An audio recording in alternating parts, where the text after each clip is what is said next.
ভজনতাই গৌরা রাধে শ্যাম গৌরা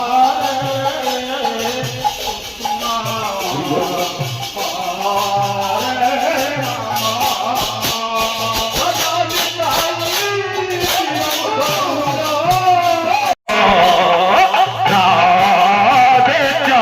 শ্যাম জপ হরে কৃষ্ণ হরে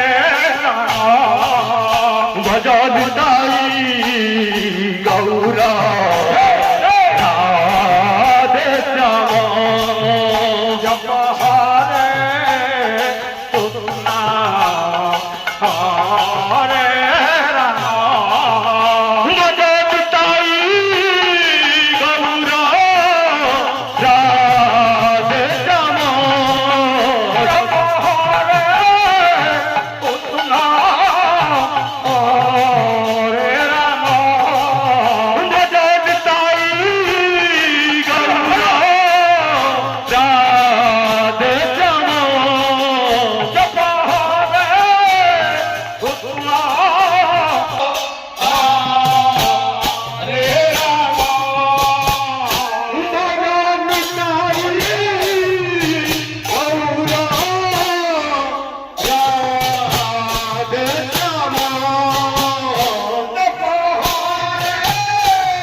রাধে শ্যাম জপ হরে কৃষ্ণ হরে রাম ভজনতাই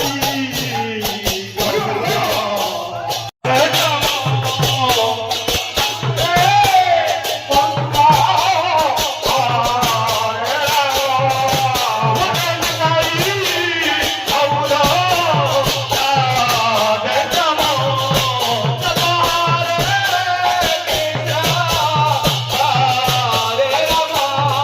রাধে শ্যাম জপ হরে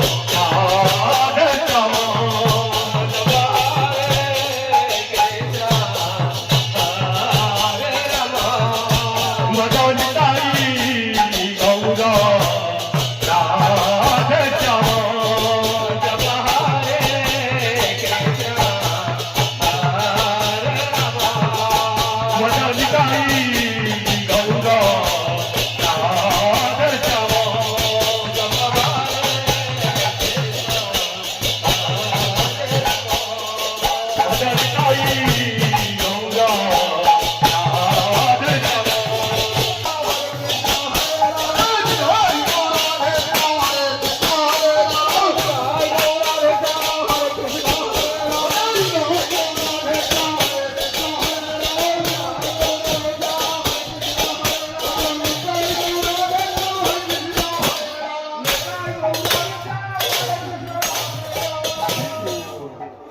ভজ নিতাই গৌর রাধে শ্যাম জপ হরে কৃষ্ণ হরে রাম নাম যজ্ঞ করুছে মহামন্ତ୍ର গান করুছে মহামন্ତ୍ର আমি কাহু কইবা ମହାମନ୍ତ୍ର ଯେଉଁଟା ଗୁପ୍ତ ଯେଉଁଟା ଆମେ ଜପ କରୁ ସେଇଟା ହେଉଛି ମହାମନ୍ତ୍ର ଇଏ ହେଉଛି ସାଧ୍ୟ ହେଉଛି ନିତାଇ ଗୌର ରାଧେଶ୍ୟାମ ସାଧନ ହେଉଛି ହରେ କୃଷ୍ଣ ହରେ ରାମ ଆପଣ ଯେଉଁଟା ଗୁପ୍ତ ବୁଝିପାରୁଥିବେ ସେଇଟା ହେଉଛି ଆମର ମହାମନ୍ତ୍ର ସେଇଟାକୁ କେବଳ ଜପ କରାଯିବ ଆଉ ଯେଉଁମାନେ କିଛି କହୁଛନ୍ତି ଯେ ଗୌରାଙ୍ଗ ମହାପ୍ରଭୁ ବା ଚୈତନ୍ୟ ଯେଉଁ ମହାମନ୍ତ୍ର ନାମ ପ୍ରଚାର କରିଛନ୍ତି ସେ ଆଦୌ ପ୍ରଚାର କରିନାହାନ୍ତି ସେ ପ୍ରଚାର କରୁଥିଲେ ହରାୟ ନମ କୃଷ୍ଣ ଯାଦବାୟ ନମ ଗୋପାଳ ଗୋବିନ୍ଦ ରାମ ଶ୍ରୀ ମଧୁସୂଦନ ସେ କେବଳ ଏହି ନାମ ହିଁ ପ୍ରଚାର କରିଥିଲେ ମହାମନ୍ତ୍ରକୁ କେବଳ ଗୁପ୍ତରେ ରଖିଥିଲେ ଏବଂ ମନ୍ତ୍ର ଦେଇଥିଲେ ମହାମନ୍ତ୍ର ଏଇଟା ହେଉଛି ଆମର ଭଜ ନିତାଇ ଗୌର ରାଧେଶ୍ୟାମ ହେଉଛି ସାଧ୍ୟ ତ ସାଧନ ହେଉଛି ଜପ ହରେ କୃଷ୍ଣ ହରେ ରାମ ଜୀବ ଉଦ୍ଧାର ପାଇଁ ସଦ୍ଗୁରୁଙ୍କର ଆବଶ୍ୟକତା ଅଛି ରାଧାରମଣ ହେଉଛନ୍ତି ସଦ୍ଗୁରୁ କେବଳ ଜୀବ ଉଦ୍ଧାର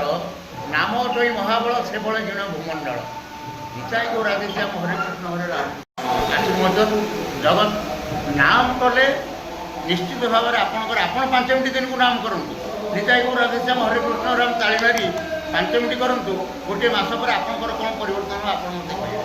ଆଜ୍ଞା, ଏଇ କଥାରୁ ଆମେ ଟିକେ ଜାଣିବୁ ପରିବର୍ତ୍ତନ ଆଶା ମଧ୍ୟ କରିଥାଏ। ହଁ ଯଦି ଏହି ନାମ ଜପ କରିବା ଦ୍ୱାରା କିଛି ସମୟ ପାଇଁ ଆମର ବହୁତ କିଛି ପରିବର୍ତ୍ତନ ହେଉଛି। ହଁ। ଯେଉଁମାନେ ନିଶା ଖାଉଛନ୍ତି ଆଜ୍ଞା, ଆମର ଯେମିତି ଗଙ୍ଗାରେ ସ୍ନାନ କଲେ ଗଙ୍ଗା ସମସ୍ତ ପାପ ସମୁଦ୍ରକୁ ଦିଅନ୍ତି, ସମୁଦ୍ର ତାକୁ ବର୍ଷା ଆକାରରେ ଦିଏ।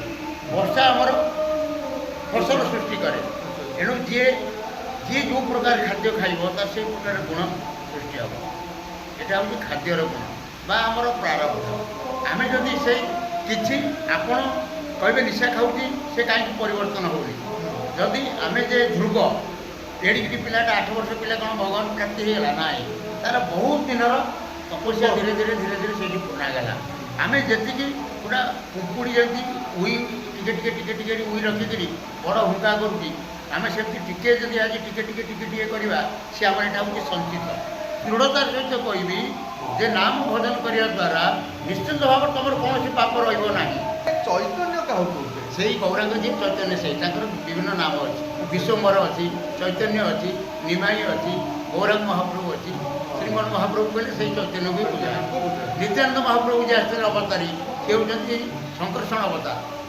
ଆମେ ତାକୁ ଭଗବାନ ବୋଲି କହିପାରିବା। ଭଗବାନ ତ ନିଶ୍ଚିନ୍ତ। ଅନେକ ମନ୍ଦିର ହଁ, ହଁ, ଅଛି, ହଁ, ଆମେ ଭଗବାନଙ୍କର ମନ୍ଦିର ଆମେ କୋଉଠାରେ? କୃଷ୍ଣଙ୍କର ଯେହେତୁ ସେ ଅଂଶ ଅବତାର, କୃଷ୍ଣଙ୍କର ଅଂଶ ଅବତାର କଳିଯୁଗରେ, ତାର ମୁଁ ବର୍ତ୍ତମାନ ବିଶେଷ କହିପାରିବିନି। ତାର ଯେଉଁ ଗ୍ରନ୍ଥ ଅଛି ଚୈତନ୍ୟ ଚରିତାମୃତ ଅଛି, ଭାଗବତର କୌଣସି ଜାଗାରେ ତାର ଲିପିବଦ୍ଧ ଅଛି। ଆମର ମହନ୍ତ ମହାରାଜ ସ୍ପଷ୍ଟ କରିବେ, ରାମ ଆଦି ଅବତାରେ କ୍ରୋଧେ ନାନା ଅସ୍ତ୍ର ଧରେ ଅସୁରେ କରିଲ ସମ୍ଭାର, ଏବେ ଅସ୍ତ୍ର ନାଁ ଧରିଲ ବିବେକାରେ ନାଁ ଧରିଲ ଚିତ୍ତ ଶୁଦ୍ଧି କରିଲ ସବାର। କେବଳ ନାମ କେବଳ ଚିତ୍ତ ଶୁଦ୍ଧି କରେ, এটা ধ্রুব সত্য। যে পাপী হও যে হও তার প্রারব্ধরে কিছু থাইপারে, কিন্তু নিশ্চিন্ত ভাবে এ নাম সংকীর্তন দ্বারা সে নিশ্চিত ভাবে পাপ মোচন হব।